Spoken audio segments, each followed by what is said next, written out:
Mesdames et messieurs, bonjour et bienvenue sur TV Azur, Micromax TV et Astral TV pour ce nouveau numéro de notre magazine Horizon, un tour d'horizon des personnalités qui font notre territoire. Recordman de ski nautique, doublure pour le cinéma, défenseur de la cause animale et homme politique, notre invité aujourd'hui Yvan a vécu plusieurs vies.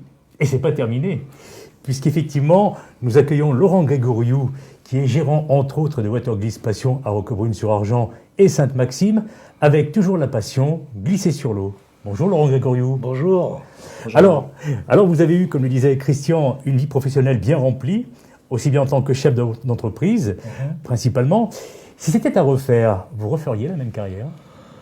Oui, je pense que je remprunterais le même parcours. Bon, j'aurais peut-être changé quelques petites choses, mais je regrette absolument rien. Je crois que dans l'ensemble, j'ai pu créer, développer, vivre ma passion et en même temps, ça m'a permis aussi de m'entourer de gens magnifiques tout au long de ma carrière et j'ai absolument aucun regret. Je referai probablement la même chose. Quels seraient les ajustements que vous referiez alors éventuellement ? J'aurais peut-être pris aussi une orientation un petit peu plus de communication dès mon départ de carrière, puisque j'étais assez passionné par tout ça, donc j'aurais pu allier les deux, c'est-à-dire la passion du sport, de la glisse et de la communication. Ce que j'ai fait un peu plus tard d'ailleurs. Alors à quel âge avez-vous démarré le ski nautique ?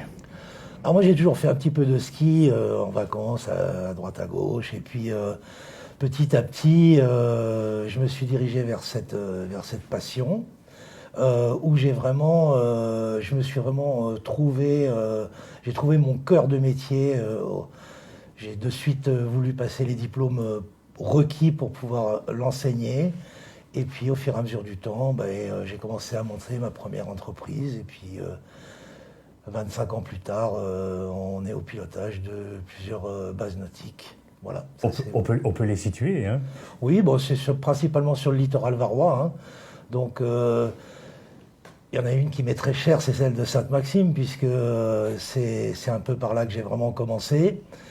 Donc en 1996, après avoir fait des expériences auprès de la Fédération française de ski nautique et puis à l'étranger où j'avais des missions pour de l'encadrement, j'ai commencé à voler de mes propres ailes sur Sainte-Maxime et à Roquebrune-sur-Argent en 1996.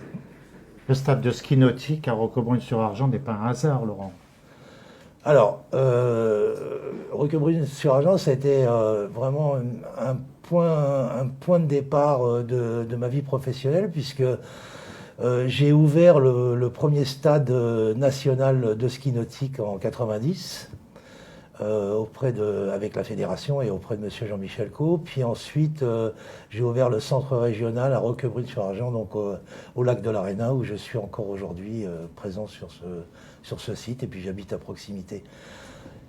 J'ai bifurqué quelques années plus tard pour des raisons administratives sur Sainte-Maxime, où j'ai ouvert en 96 la première base nautique, je dirais, d'école de ski nautique sur la magnifique plage naturelle de la Nartelle. Vous avez bien connu la famille Martin, je crois.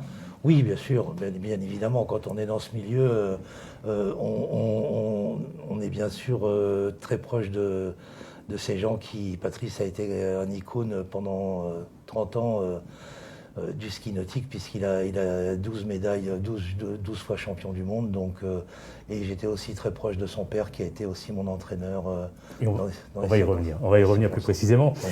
Alors, moi, ce que je voulais voir avec vous, Laurent Grégoriou, c'est qu'est-ce qui s'était passé le 3 décembre 2005 à l'occasion du Téléthon ? Le 3 décembre 2005, en fait, j'arrive à un point de ma carrière où j'ai aussi envie de savoir qui je suis, quoi. Et j'imagine pouvoir faire un record d'endurance de ski nautique, défiant un petit peu tout ce qui est possible dans ce domaine. Et je choisis comme lieu, donc bien sûr Sainte-Maxime, parce que c'était pour des raisons, puisque j'y travaillais, et puis je connaissais bien le site. Et la baie de Sainte-Maxime s'y prêtait complètement en fait pour faire ce record. Mais j'avais pas envie de faire un record tout seul pour faire un record. En fait, j'avais envie de l'offrir, De partager. partager à cette magnifique organisation qui est le Téléthon. Et puis c'est parti. Donc je ne savais pas si c'était possible. J'ai longuement réfléchi. J'ai dit c'est 30 heures de ski, c'est carrément irréel, mais bon, pourquoi pas, sans escale surtout. Nous répétons pour nos téléspectateurs, 30 heures de ski nautique. Ouais, donc c'est 30 heures de ski nautique sans escale en conditions hivernales.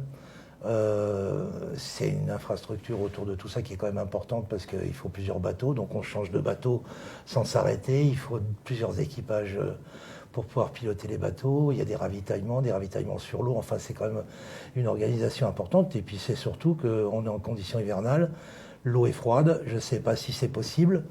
En même temps, je me suis un petit peu à cette époque avancé avec les journalistes qui ont dit clairement que j'allais le faire, donc j'ai pas pu reculer, je l'ai fait. Je l'ai fait et je suis très fier de dire que j'ai pu réussir ce record que j'ai offert au Téléthon. Vous nous disiez en préparant cette émission qu'au bout de quelques heures, c'était comme si vous marchiez, vous glissiez sur de la tôle ondulée. Alors, en fait, on n'a pas pu partir. Pourquoi 30 heures? Parce que l'émission du Téléthon, elle dure 30 heures, en fait. Hein. L'émission télévisée dure 30 heures. Donc, il faut savoir qu'on a plus de nuits en décembre, d'heures de nuit que d'heures de jour. On n'a pas pu partir pour des raisons de mauvaise météo à l'heure du démarrage de l'émission. Par contre, on a décalé.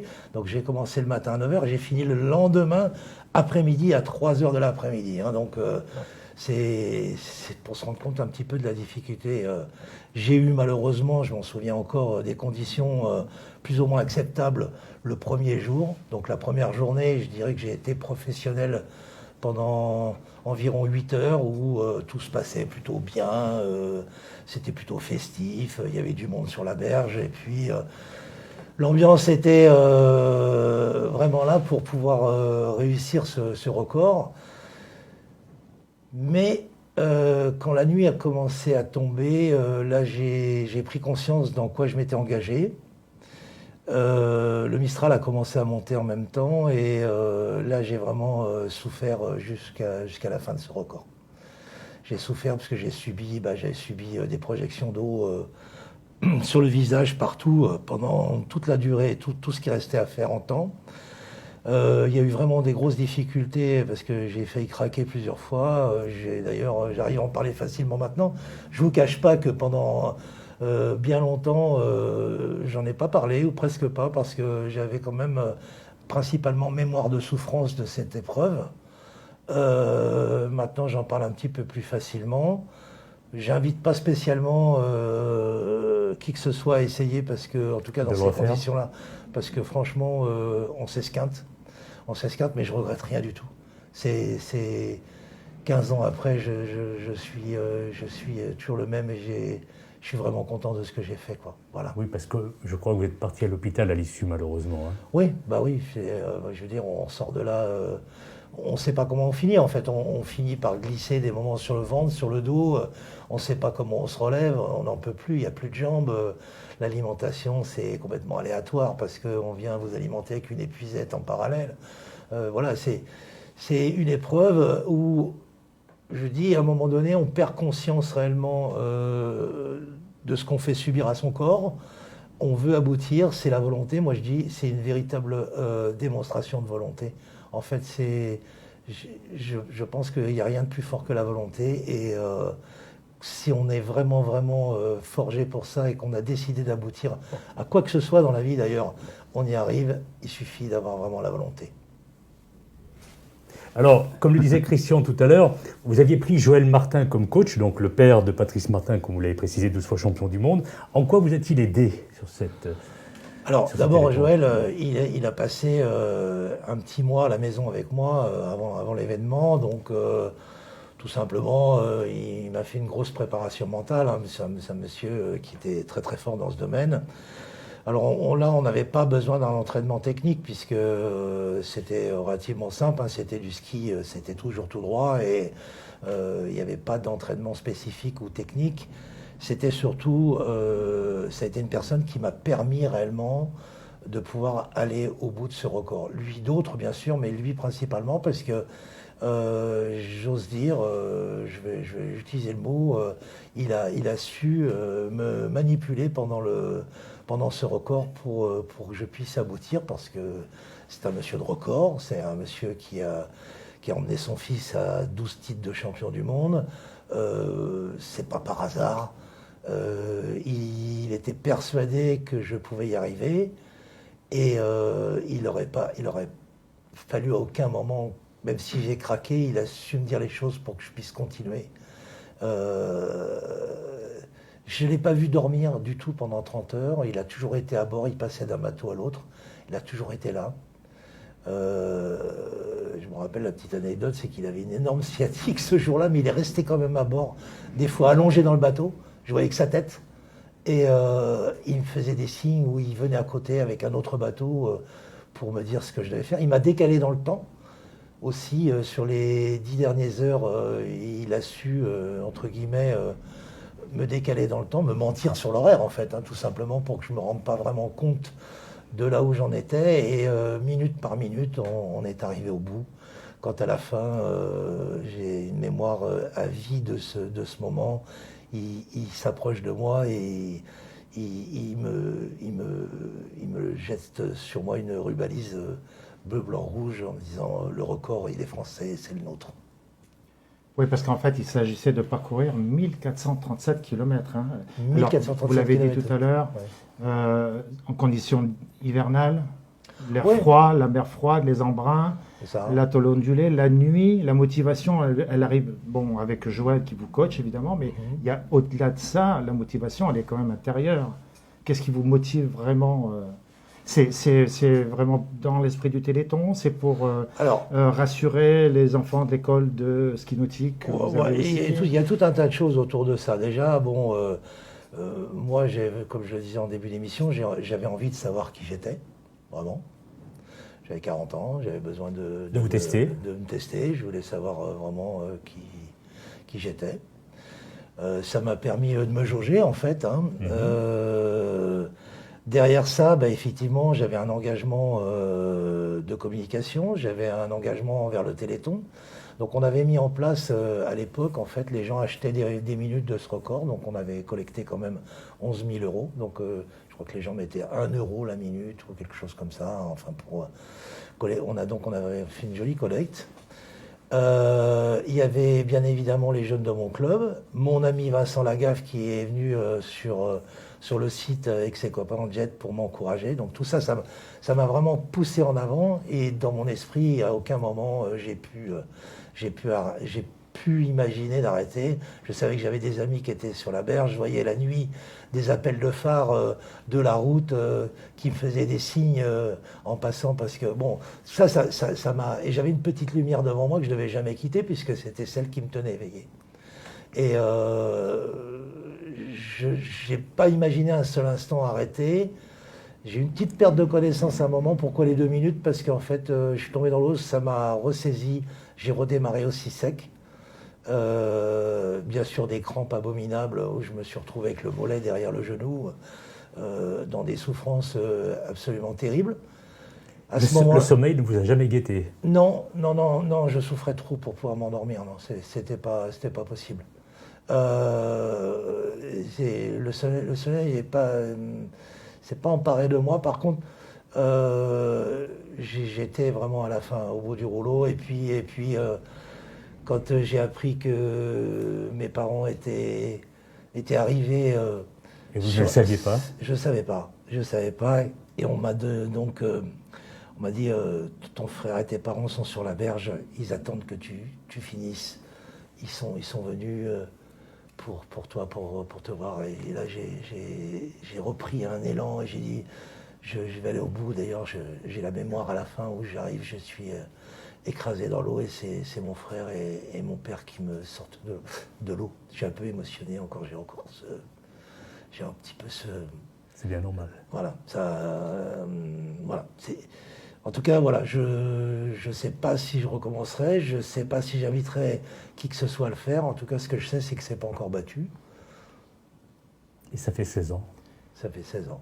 Et c'est à partir de là que vous devenez ami avec Vincent Lagaffe, qui est le roi du jet ski à Cavalère, hein, avec lequel vous allez collaborer sur pas mal d'événements par la suite. Alors Vincent, Si vous me le permettez, messieurs, si on l'appelait Vincent Lagaffe. Allez, on essaye. Hein? On essaye. Si on l'appelait, tiens, allez. On est branché. Et puis on parlera de dans sa Vincent ligne plus directe. largement après. Oui, volontiers. On va essayer. Avec Allez, plaisir, allez. si on peut Est-ce que l'avoir. Vincent... Ça ferait très plaisir de l'entendre. Ah bah écoutez, Est-ce que Vincent est on là? va voir. Alors, ça sonne. Ah.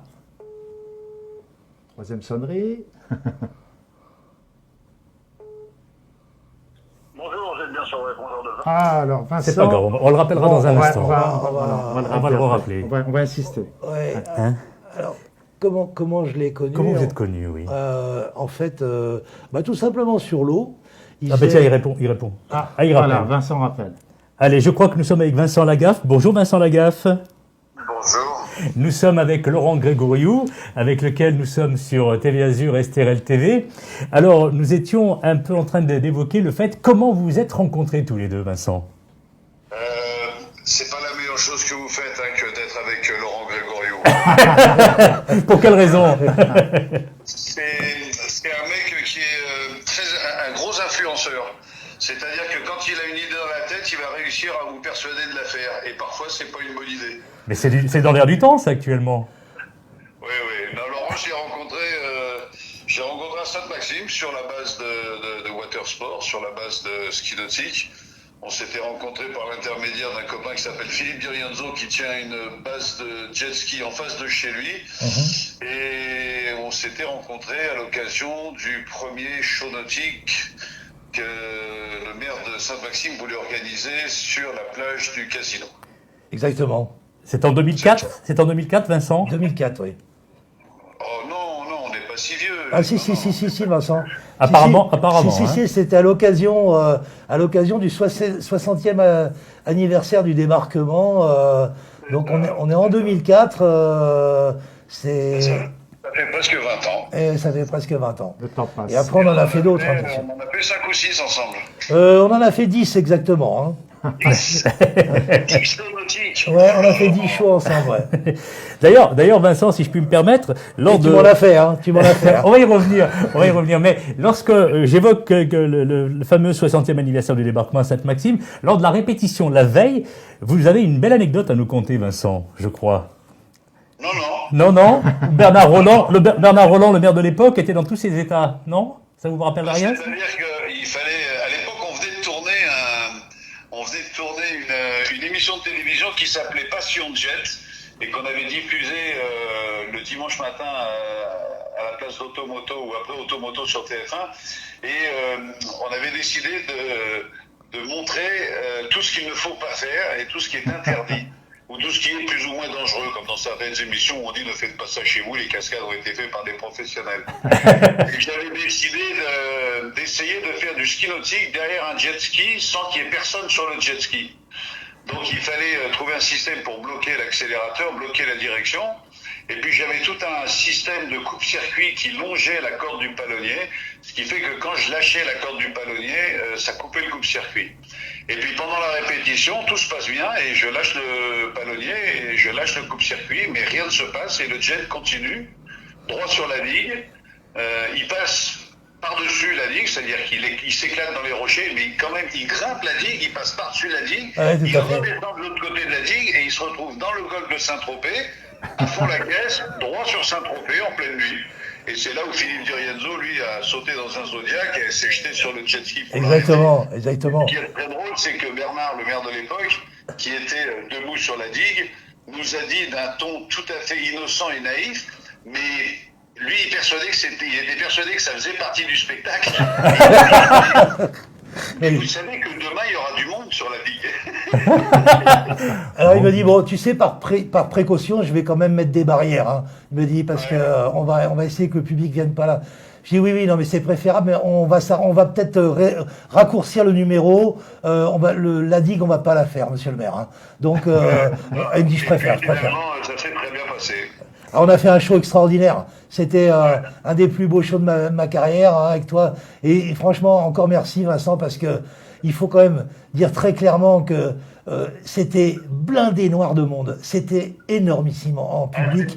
C'était l'époque où le jet ski débutait et vraiment quand on faisait un show nautique, on avait tout de suite 15-20 000 personnes. Moi je me souviens d'un show nautique qu'on a organisé, mais d'ailleurs tu étais là à Cavalère, on avait fait ça hein, en show nocturne et on avait 30 000 personnes autour de la baie du Yacht Club. C'était énorme ce qu'on faisait avec Laurent à l'époque. Mais là, il faut quand même reconnaître que en 2004, il y avait le public chaud, mais il y avait le public Lagaffe qui était quand même présent. Hein. C'était l'époque où moi j'étais au top du top au niveau de la télévision. On était en plein big deal, on faisait des audiences de fou et ouais, c'est vrai que ça a été la grande époque du show business dans laquelle j'avais une grande notoriété à l'époque et j'ai gardé une grande cote d'amour d'ailleurs dans le cœur du public. Alors oui, parce qu'on a fait plein de shows derrière et dont tu étais le moteur. D'ailleurs, des petites farces. Je vous donne un petit exemple, Vincent. Donc Vincent, ça va être à toi. Je peux pas. Je suis appelé. Je dois absolument partir. J'ai un problème familial. Je peux pas. Je suis obligé de m'en aller. Non, Vincent, s'il te plaît. Et puis là, il surgit de l'eau. Il sort et c'est vrai. Ou alors, j'ai une panne machine. Je démarre pas. Je sais pas ce qui se passe. Et d'un seul coup, mon Vincent claque. Il vous chope un gamin sur la plage et il monte avec son flyboard. C'est extraordinaire. Oui, merci de ton professionnalisme. Franchement, pour tout ce que tu as fait dans tous ces shows nautiques, merci vous infiniment. Ce qui m'amusait beaucoup aussi là-dedans, sur les derniers qu'on ait fait, c'est que je les faisais avec mon fils. Il y avait Romain qui venait me donner un coup de main aussi. Mais il y a l'esprit Géo Club Med qu'a toujours Vincent, à mon sens, encore aujourd'hui. Hein. Et c'est pour ça que vous êtes si populaire, Vincent, parce que vous faites marrer les gens et vous faites des choses extraordinaires. Donc c'est ça qui crée un peu le différentiel avec la personne lambda aussi, me semble-t-il, non? Je suis mal placé pour dire oui, vous avez raison. Alors, non, ouais, c'est vrai que d'une manière générale, mais comme je l'ai tatoué sur mon bras, la devise elle est un poil plus vite que raisonnable et no risk, no fun. Donc oui, j'ai toujours pris un peu des risques, mais même si je me suis fait mal parfois, ils étaient quand même relativement bien contrôlés. Mais Vincent, j'ai l'impression que vous êtes un petit blagueur. J'ai l'impression que vous étiez doublé par Laurent Grégoriou. Non, c'est pas ça? Quand vous faisiez vos shows, c'est pas vous réellement. C'est Laurent qui vous. Non, c'est bien lui, c'est bien lui. D'ailleurs, on va pouvoir aller bientôt au théâtre, si tu me permets, Vincent. Oui, parce qu'il paraît que vous préparez une pièce de théâtre actuellement, Vincent. Oui, c'est-à-dire qu'elle est prête. Seulement, on a travaillé cette pièce, on l'a répétée, je joue avec. C'est une pièce qui s'appelle Père et Manque. Qui a été écrite par Nadège Messia et je joue avec Christian Vadim, Nadège Messia et Bernard Fructus. Et on a répété cette pièce pendant 6 mois à Paris et on a joué la première la veille du Covid. Ah. Donc le lendemain, on était à Angers au petit déjeuner en train de regarder la critique qui avait été vraiment très bonne. Et puis en regardant BFM, on s'est aperçu que le soir même, on ne pourrait plus jouer car il y avait le couvre-feu. Et donc voilà, on a travaillé 8 mois pour jouer la pièce une seule fois. Et là, je pense qu'on va pouvoir la rejouer. Et on va venir près de chez vous, puisque oui. Je cherche, voilà, le samedi 2 octobre, on sera à Puget-sur-Argent. Ah, ben c'est chez nous, oui. Très bien, effectivement. Voilà. Et Ramatuelle avant, tu m'as dit, je crois. Hein. Ouais, il y a le festival de Ramatuelle, on joue au festival de Ramatuelle. Ça, c'est quand ça? Ramatuelle, c'est le 9 août. 9 août. On est à Mandelieu le 5 août. On est, voilà, à peu près. Et puis sinon, il y a aussi Sanary le 23 octobre. Donc voilà les dates qui se passent autour de chez moi. Bien, écoutez, on aura l'occasion certainement de se réentendre et puis on fera la promotion de la pièce de théâtre, Vincent. Volontiers. Merci. En tout cas, un grand merci à vous, Vincent, d'avoir participé à l'émission de Laurent Grégoriou ce matin. Merci, Vincent. C'est toujours un plaisir de bosser avec Laurent. C'est vraiment quelqu'un pour qui j'ai un grand respect parce qu'il a quand même pas mal de problèmes physiques. Je ne parle pas de ses problèmes psychologiques, parce que ça, tout le monde sait qu'il est handicapé. Mais c'est vrai que c'est un mec qui a quand même un gros problème physique et qui malgré tout garde le cap. C'est un mec qui, ouais, c'est parfois quand on le regarde, c'est un peu une leçon de vie et c'est vrai que c'est un mec, c'est le genre de mec quand il t'appelle à 4h du matin en disant je suis dans la merde, tu discutes pas, tu dis t'es où et j'arrive. C'est beau l'amitié, Laurent. Ouais, merci beaucoup Vincent, je suis très touché. Je t'embrasse ma poule, Merci. bonne journée, salut. Ciao. Merci Vincent, merci. Merci Vincent. À Bonne bientôt. journée, au revoir. Bon, ben C'est voilà. émouvant, hein. C'est émouvant. Ouais, c'est très émouvant. Surtout venant de lui, je suis très très touché par ses propos. Voilà. En tout cas, on peut noter que vous avez vraiment la même passion, hein, comme je disais tout à l'heure, Oui. avec Vincent, sur l'effort que vous avez. Et en plus, cette façon de faire sur l'eau qui vous différencie. Quoi. Vous êtes tous les deux des fadas, mais dans le bon sens du terme. Oui, sur tout l'eau. à fait. Bon, on a fait aussi un truc, on s'est permis un truc un jour, mais enfin, permis, là on était dans une... Il y a un petit gamin qui était atteint d'une maladie, donc, et on a fait une journée avec Vincent, donc on a essayé de collecter des fonds pour ce gamin. Et la petite anecdote, c'est que il y a une mauvaise communication à l'arrivée à Sainte-Maxime, et en fait, on a pu, lui et moi, exceptionnellement, ça n'arrivera certainement plus jamais, moi faire du ski nautique dans le port de Sainte-Maxime, et lui faire du jet ski et pleine balle. Donc, c'est parce qu'on n'a pas compris où se situait l'accueil, et en fait, puis en toute honnêteté, on avait envie de le faire, quoi. Et on avait ce gamin à bord du jet, et puis on a été accueillis avec joie par monsieur le maire. On a fait une très très belle promotion pour B-Boy à l'époque. Laurent, on a bien compris, vous n'êtes pas un montagnard, hein, c'est vraiment la mer, l'élément liquide qui vous attire. Donc vous avez réalisé ce fameux record mondial, hein, de durée en ski nautique en plein hiver, mais vous avez récemment justement soutenu une jeune nageuse qui a réalisé un exploit, un record aussi, en traversant à la nage au mois de mars, en faisant la traversée du Cap Dramont à Saint-Raphaël jusqu'à Saint-Tropez. Oui, alors la rencontre avec Océane, en fait, je lis dans la presse qu'elle envisage de faire cette traversée. Et pour être très honnête, je me retrouve absolument tout de suite, ça réveille en moi des sens. Et je me dis, cette gamine, en plus, elle habite juste à côté de chez moi, je la connais pas. Donc je prends contact avec elle et puis je lui dis, écoute, viens me rencontrer. Tous les deux, on a des choses à se dire. Je suis sûr que je peux t'aider et te transmettre, en tout cas, toute cette passion et cette envie de réussir. Il faut absolument que tu arrives à aboutir. Donc Océane, c'est une jeune fille de Roquebrune-sur-Argent qui a 22 ans, une vraie sportive. Une vraie sportive, j'ai assisté à sa traversée, elle a nagé pendant 7h30, presque 9h, pardon, sans interruption. Hein, vraiment, c'est quelqu'un qui... Une vraie sportive, quand je dis que c'est une vraie sportive, elle est très forte dans son domaine.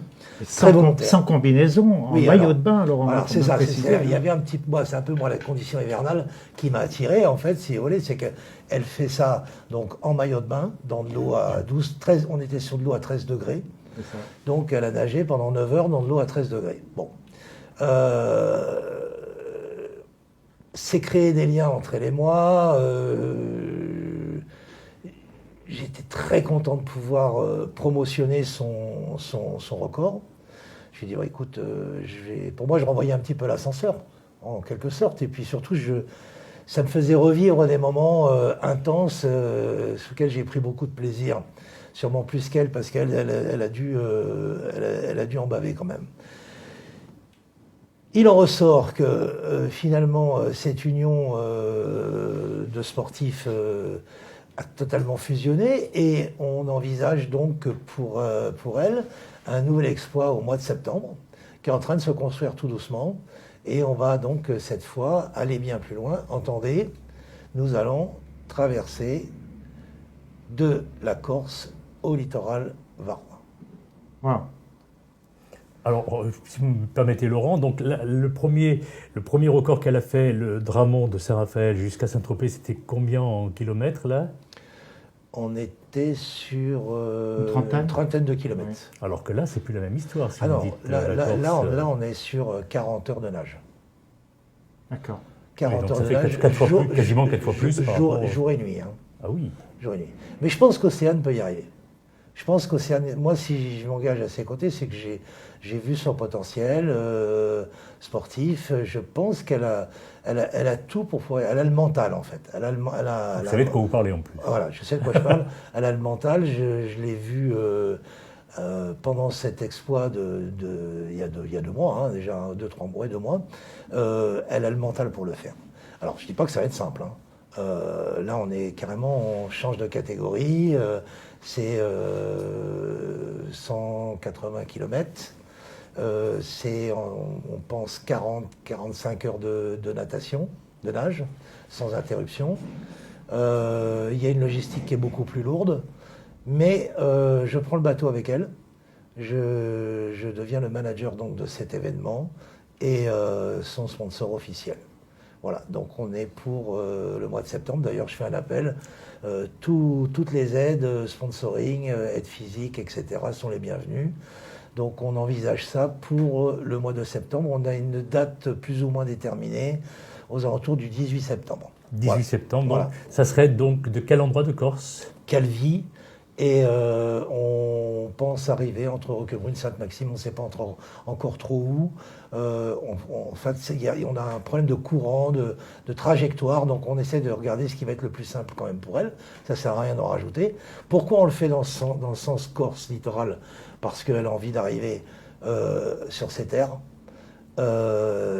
Et c'est surtout qu'on a des courants qui sont favorables dans le sens Corse littoral varois. Voilà. D'accord. Une belle expérience, une belle sportive.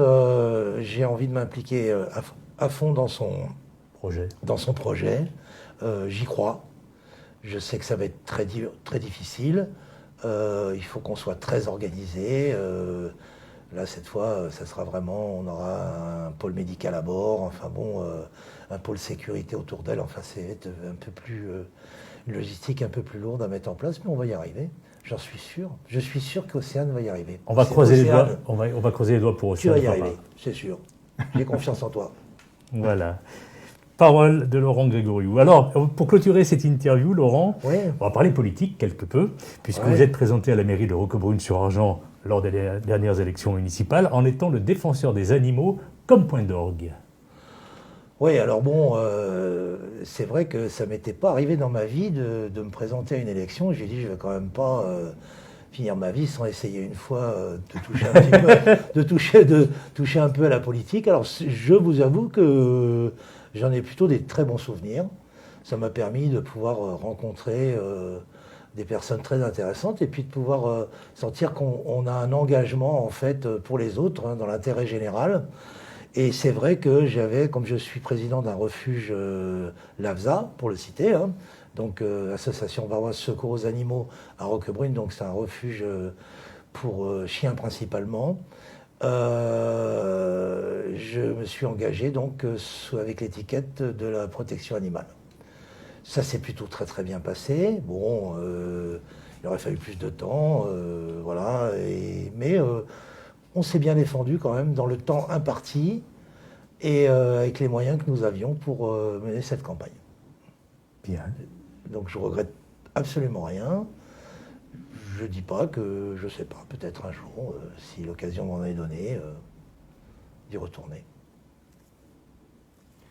Eh bien, il ne nous reste plus qu'à vous remercier, Laurent Grégoriou, d'avoir accepté notre invitation. Mais c'est moi, je vous remercie infiniment de m'avoir reçu, c'est vraiment très sympathique. Et puis, merci vraiment à vous tous, voilà. Voilà, et je voudrais remercier évidemment Marc Défendante et les studios de TV Azur de nous avoir hébergés le temps de cette discussion. Merci Yvan Glazian. Merci Christian Minana. Et pour ma part, je vous dis à très bientôt sur Estéral TV pour de nouvelles aventures. Merci bien, merci infiniment. Merci. Merci.